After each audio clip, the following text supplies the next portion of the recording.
Let's go to Trevor. He's a Spurs fan. Trev? Jamie, Right, Trev. how are you? Oh, my God. Listen, mate, Right, I've Trev. got to tell you, watching that game tonight with no passion, there was no decisiveness. They looked very lacklustre. But when you've got a manager standing on the side with his hands in his pockets, just shaking his head, how do you think the players feel? No. There's no encouragement.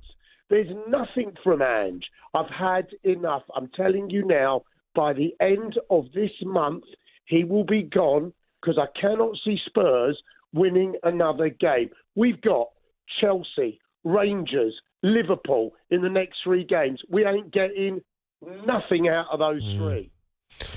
Yeah, look, Trev, I'm starting to. I'm fearing for Ange, because there's too many bad results. You can't lose.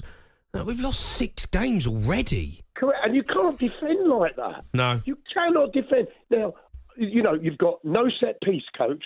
I mean, that goal that we gave away tonight, again, from another corner. Set-piece, mate, honestly. The set-pieces are killing killing me. me.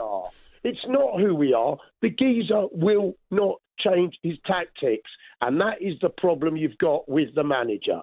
What about the lineup as well, Trev? I was a bit strange, the lineup tonight. I didn't understand what we were doing. Why is he playing Gray at right back when he's got Spence, who is a good right back, who could play in the right position? Gray is not a right Play back. Brennan Johnson on the left. Oh, my goodness. He was out of the game the whole time. Kulo was poor tonight as well. He's playing on the right. He's been our best number 10 this season by a million miles. I know. I really don't get it. Don't get it, mate. Fraser Forster as well. Jeez. By the way, he kept you in it. Can I just say, he kept you in it. But playing out from the back, though, honestly, it is so bad.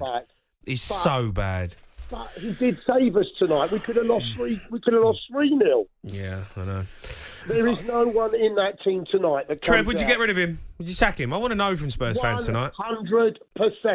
I've had enough. I like the football, and I want someone who plays football, but I want someone who has a plan B, C, and D when you're in certain games. He has got a plan A and no other plans. Where are you going to go, though, Trev? It's one thing getting rid of him. Well, we're going to be 10th. No, where are you going? Where we go? No, what do you mean? You've just seen... There's loads of managers out there. There's Tottenham for crying out loud. Fine. It's not Crystal Palace. That's what I'm saying. Where are you going to go, though?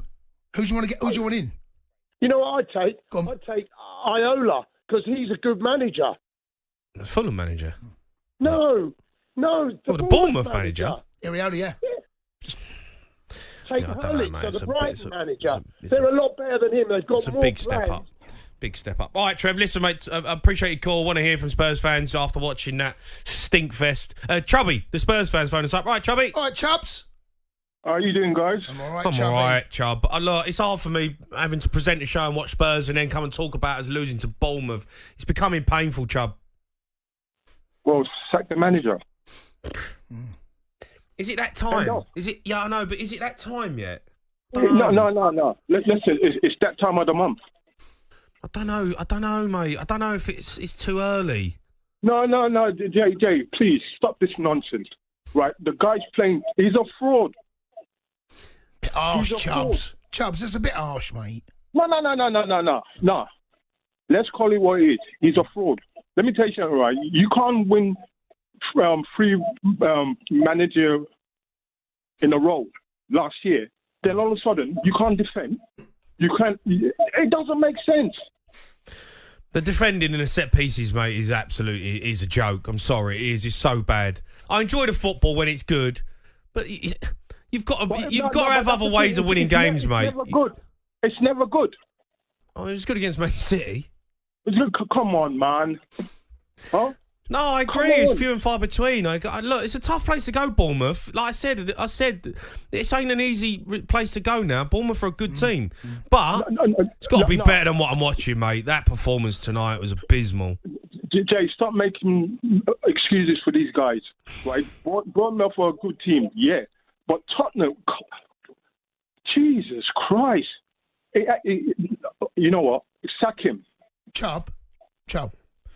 You and I have been speaking to one another for years, right? Yeah. Right. You're still the same old Spurs, though, isn't it? Just like Spurs, whoever takes over, you're still going to go through like this cycle every couple of years. Yeah. No, but that's the thing. Like I said it previously, yeah. As long as Mr. Levy is there, we're always going to be the same. It's like we've got a mansion and we're shopping in IKEA. It's a good shop, mate. It's a good stuff. No, it is. But thanks for your call. Let's go to Archie. He's a Spurs fan. Arch. Right, Arch. Evening, guys. You all right? Right, Arch. How are you, Arch? You all right? As all right as can be. Yeah. I mean, I thought I came on Sunday after the Fulham game, and I thought that was bad, but I couldn't have been more wrong. That was absolutely terrible tonight. Terrible, mate. Terrible. They should change our name to Donut FC because we've literally got no middle. We're completely spineless. I thought, look, yes, we've got injuries, but you know, I thought last season when we were obliterated with injuries, we played a lot better than we're doing at the moment. And look, Fraser Forster, to be fair to him, kept us in the game. But our front players, what were they doing? And also the set pieces. People are talking about getting a new signing in January. We need a new set piece coach. And Have we got one? What was that? Have we got a set piece coach? I think it's Ryan Mason, but come on, mate. Come on. Apparently Ryan Mason is not a set piece coach. Look at Aston Villa. It's Mickey Mouse, mate. One of the reasons Aston Villa are in the Champions League is because of their set piece coach. I mean, he does more movement on the touchline than Unai Emery does. And I think now it's a big thing. We need to get one ourselves. We had one under Conte. We got rid of him for some stupid reason. And now we're just conceding every week from set pieces. And also, all this stuff about Sakanj, I just don't see the point. I just think we should see until the end of the season what we should do. Look, Jurgen Klopp, Mikel Arteta went through the same thing. I sound like a broken record, but trust the process. Look, we've played good football. We're the only team to beat Man City at the Etihad in the Premier League for like 2 years, so we really need to... I know, mate, but then you go and look, you know, you lose to Ipswich, you lose to Crystal Palace, you lose to Bournemouth. I know, but look at the teams that Klopp and Arteta lose to in their first 2 years. We've got to give him time. I'm sick of changing managers. We've been through managers. I am as well. I am, Arch. I feel the same as you. I don't see the point in sacking him. But, I know. Like, look, if we were playing terrible football, like terrible, then I can understand sacking a manager. Yeah. But this thing, like, someone needs to get hold of Ange and say to him, Ange, you've got to sort out the set pieces. You've got to sort out the defending. Like, you can't continue to play like this. Can I just say something, right? So you're currently 10th, right? It's so tight. It's so tight. No, but you say it's tight. No, listen. We are falling away. You're only 11 points off the relegation zone, right?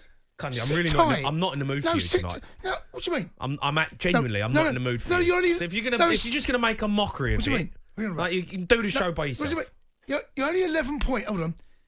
No, Ipswich. They're only 11 points. No, seriously. Sit tight, Arch. So it'll be all right. Sit tight, Arch. Sit tight, matey. Honestly, it's so tight in there. You got Brentford, Newcastle. Honestly, okay, right. Only 8 points in front of Pat. Sit tight, mate. It's all Arch, right. Listen, mate, I appreciate you phoning in. Let's go to Gavin, who's a Spurs fan. All right, Gav. Hello, mate. All right, Gav. Jason, I was there tonight, and it is dreadful. And don't say we're playing good football. And it wasn't the forwards. I don't know what planet that last call was on. The keeper only had to come out for that cross. Then the manager with his stupid tactics of doing this ball short, which they scored a second goal. Luckily for us, it was offside. Yeah. They had about 4 sitters they missed. I know. And then he has a row with the fans at the end. Who does? Who had a row? The manager. Who? The manager come over and started having an argument. Yeah, he came over and started arguing with the fans at the end. Loads of them were telling him to go. I was one of them. What did you say to him? Well, can't say it because on the radio. Don't swear. But, what did you say? You wanted him gone? You can see it there. We've got it on the monitor. Look, we're just getting it up on the monitor now. But then some people started blaming the chairman. The chairman didn't say do the ball short all the time. The chairman didn't leave Manson on. The chairman, it's not the chairman, is it? It's the manager does the tactics. The keeper was terrible, and he was having a sulk. The keeper was. It was just awful. But I mean, Jason, if you're under pressure, I mean, I coach at a quite high level, not that high level, but if you're under pressure, surely you'd play the ball long and into space behind their fullback. Look, Jay and I talk about this almost every single day. I find it astonishing and astounding, although not surprising, that teams still do short, straight balls. It is honestly absolute kamikaze balls. Yeah, he's such a bad ball. Scored from it. Did you see the goal? Yeah, of course. We watched a game. Yeah, we luckily got, he was offside. But the ball that they played, they've done it 2-3 times.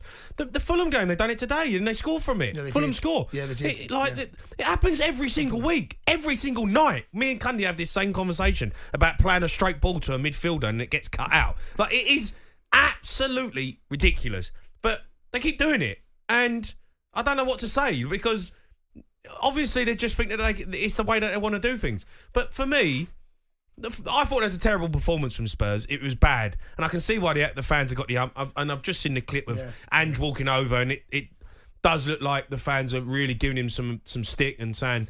And I think is he pointing himself to say, you want me gone? You want me gone? We're going to hear from Ange after the break, so it's going to be interesting to see if he gets asked that question and find out what's really going on. But Spurs fans are not happy. That performance ain't good enough. You can't keep losing these games. You're going to drift away. And Daniel Levy, I'm telling you now, will sack him.